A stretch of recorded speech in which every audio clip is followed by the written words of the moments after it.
Good morning, everybody, and welcome back to the Hunter Loves Voiceplay podcast, a series of Halloween videos that I will be sending out throughout the month of October. Now, this one is a semi-newer one out of Voiceplay, and it is called In the Hall of the Mountain King. So they were doing a cover of Grieg's In the Hall of the Mountain King, classical piece from 1872, I believe. It's very, very, very, very old. So anybody who is familiar with that piece, you should probably recognize it if you're familiar with it in the classical sense. So it's interesting the way that they did this one, because they took the classical piece and they put it a cappella. And, the first time that I had actually heard this one, I'm like, oh my god. Because here I go again with me saying these episodes should be sponsored by the word elements, because, or the word of the day should be elements, because I'm always constantly talking about elements. And, this one kind of threw me off, because I was not expecting them to be doing this type of a thing. So, but then looking at the full makeup, I'm like, I wonder if this was a Lane arrangement. And sure enough, it was. So they are all trolls, and they have Elizabeth Garrozzo, who is a amazing, amazing soprano. Oh my god. She can hit those super high notes, and she's just incredible in this one. So there's not a lot to say about this one, because quite frankly, you just kind of have to watch in order to understand what's going on, because there's no real lyrics. But I guess the storyline that they came up with was that they're making a stew of some sort. So they're throwing in a whole bunch of things. They're throwing in eyeballs. They're throwing in carrots. They're throwing in toes. Sour toe cocktail. They're just throwing in a whole bunch of crap into a cauldron, making a brew of some sort. And they're basically just kind of trying to see what kind of effect it'll have on somebody, I think. And Lane gets goofy drunk, I think, and Caesar has to snap him back into reality by slapping him on the head. And so that piece in particular has a lot of speed. I'll put a link in the description to the original so that you guys can kind of get a feel for just how much speed this thing has.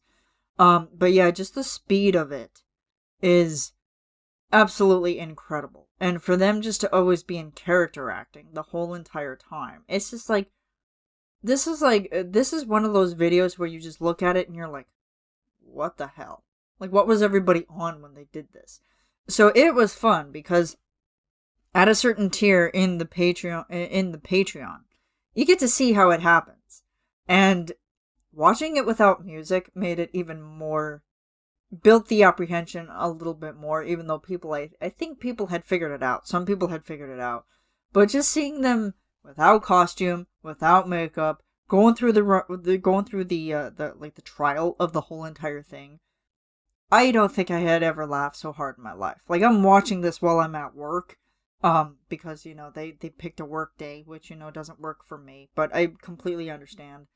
So, but just watching it happen, I could not stop laughing. I'm just like, Jeff is on something. Either he was intensely caffeinated throughout the day, or there was just something else that he had took. I think he had drank like an energy drink that whole day, because he was, oh my god, he was just a goof of all goofs. And I absolutely love it, because it's like, when he shows his goofy side, he's enjoying his work, I think. Or he's just trying to pass the time, to get it done, so then he doesn't, get overly cranky and just be like, oh my god, I just want to get this done so I can go home. But it's super fun. And then watching the final product, the final video, I'm just like, okay, it all makes sense why you were being extremely goofy and being just a bunch of goofy assholes. Because it's just like, it makes sense now. It makes a lot of sense. But vocally, there are elements in there too that character acting is always an interesting thing for me, because I've always had the thing with character acting, and I always heard somewhere that it's like if you're able to impersonate somebody's vocal style, or if you're trying to impersonate just even a person's impression of something else, that like a character that they're doing, it works with your singing voice as well. And Ellie specifically in this one, he, like we've always known him as the rock tenor. I think, it's perfectly clear that he's been rock tenor this whole entire time.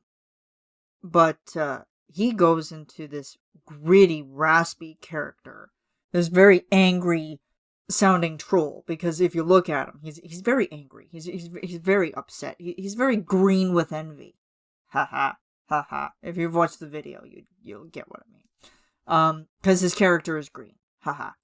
So yeah, he's like just very angry, very stern, very, it's like, I want to eat this brew first. Like, I want, just kind of that sort of way.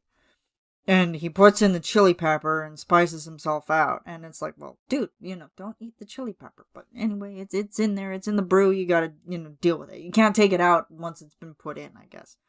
And Caesar is a little, like, red, impish devil troll.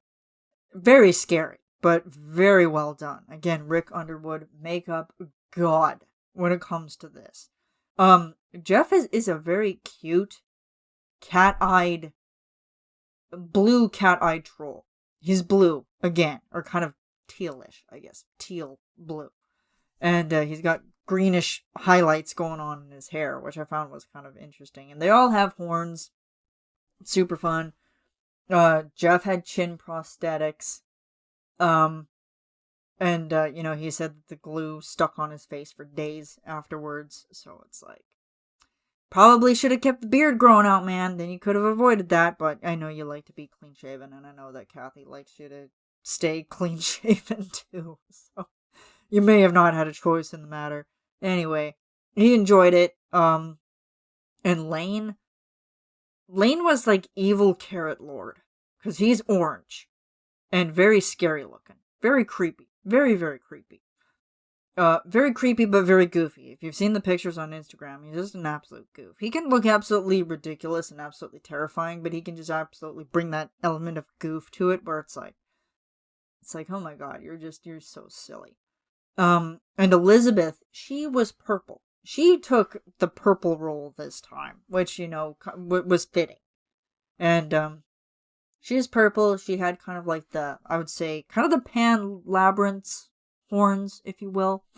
I think it was a blonde wig. Was it a wig? Or was it... no, she's naturally blonde. I'm sorry. Yeah, so she had a lot of fun with that. And then when it comes to getting close to the end, where the tempo starts to pick up, here I'm like, oh my god. And then eventually Elizabeth goes into some of the higher moments, and it's just the vocal vocal aerobics. That's not gonna sound right, but that's just I can't think of the other word for it. But just, like, you just literally have to zoom yourself in, like, get as close to your monitor as you can, and just watch her mouth. Because her tongue and just her chin, it's just going at, like, 100 miles a minute. Like, it's just like, blah, blah, blah, blah, blah, blah, blah, blah. And I'm like, oh my god. I'm like, I give her so much credit for it. It's just, wow. And Jeff also impresses me with it, too, because I think in order for him to be a bass, but also to match speed at that certain moment, impresses me amazingly. Because I did not think that he would have been able to, not to say that he wouldn't, he'd always be able to do it. It would just, like, it just surprised me that he was able to carry on with it. As well as kind of like a backup harmony to Elizabeth. And I've played that part on repeat so many times, because it's so gorgeous. It's so pretty. And Elizabeth, oh my god, like just for her to go like la la la la la la la la la la la la, like, and just to pick it up into like that higher soprano range, it's like, oh my god, I'm in love. Like the first time she did it, I'm like, god damn. I'm like, whoa, Elizabeth, like, Jesus. And then of course Jeff did it, and I'm like, ooh, I like that. And then they had and then, they kind of just like, they stop. And then Lane is getting ready to put in the final ingredient into the cauldron. And sure enough, it's the carrot. Because the carrot is the root of all evil. Because carrots are root vegetables. Ha ha ha. Ha ha. That's a joke. I'm gonna stop talking. And, so then once they did the YouTube premiere of this one, I was not expecting Lane's little spiel at the end to promote some of the merchandise, because they have in the Hall of the Mountain King shirts, and I was not expecting his little blurb near the end. And it was just hilarious for me, because I'm like, oh my god. I'm like, give it to Lane to add that at the very end and just make me laugh and almost pee myself, because it was just so hilarious. Yeah, so Elizabeth, amazing job. Like, all of them do amazing job. And then there's a specific point in there, where it's kind of in the middle. I'll say, like, the bridge, I guess. And I call that Jazzy Jeff, because he's carrying, like, his box of whatever it is that he's gonna put into the brew. And then he just goes kind of jazzy. It's got that jazzy feel to it. Kind of that jazzy bass line. And then he drops into a subharmonic that is just like, oh, it's like, dude, no. And, and again, if you guys ever get a chance to listen to the karaoke version from being on Patreon, oh, the bass line, oh, it's something else. It's just, like, vocally hearing him say what he's saying, is impressive enough, but then listening to him just in the back, and it's like, oh my god, like he's just carrying it on at this certain like decibel that is just, it's like, oh. And then when it gets closer to the end, when it starts building up, and it's like when like they're doing a bunch of the haws in the background, I love that, because it's just the intertwining of the harmony of each voice that just comes together.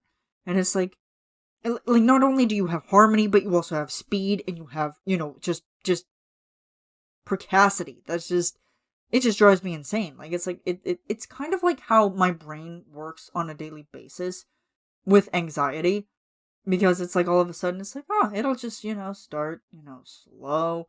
It'll be cool and calm for a couple minutes, and then when I realize that it's like I'm meeting a deadline, or like I'm running out of hours in the day, then it's like da da da da da da. It's like, oh god, it's like, no, it's like So then I start to freak out. So it's like, okay, well, good. Like, this song, basically describes what happens if I'm having an anxiety-ridden day, and if I'm getting overwhelmed with things.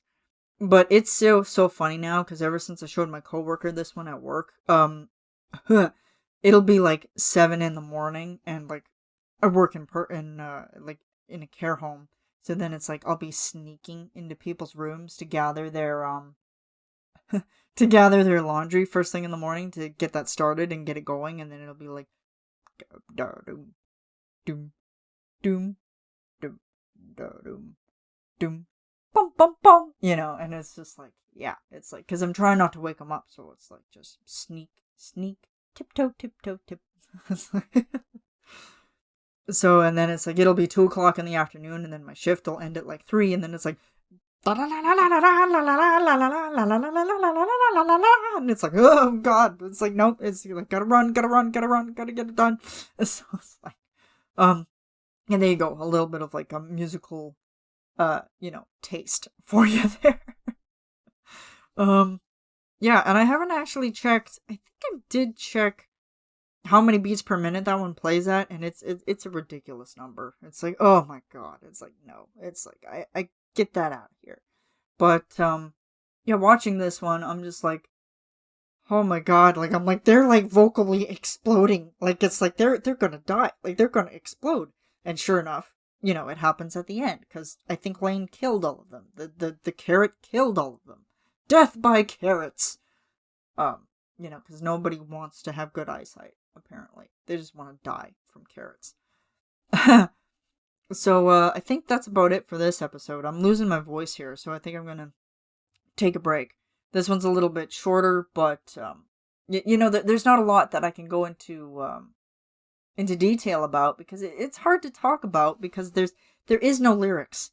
It's just a bunch of dumb oohs, laws, ha-has, and, yeah, that's basically, you know, like, a lot of it. So you kind of have to listen to it to yourself in order to really analyze it a little bit better. So there you go. There's another episode for you. I'll post a link in the description of the original video, and don't forget to like, comment, subscribe. It helps me out a lot. Happy spooky season, everybody, and I will see you in the next one. Take care.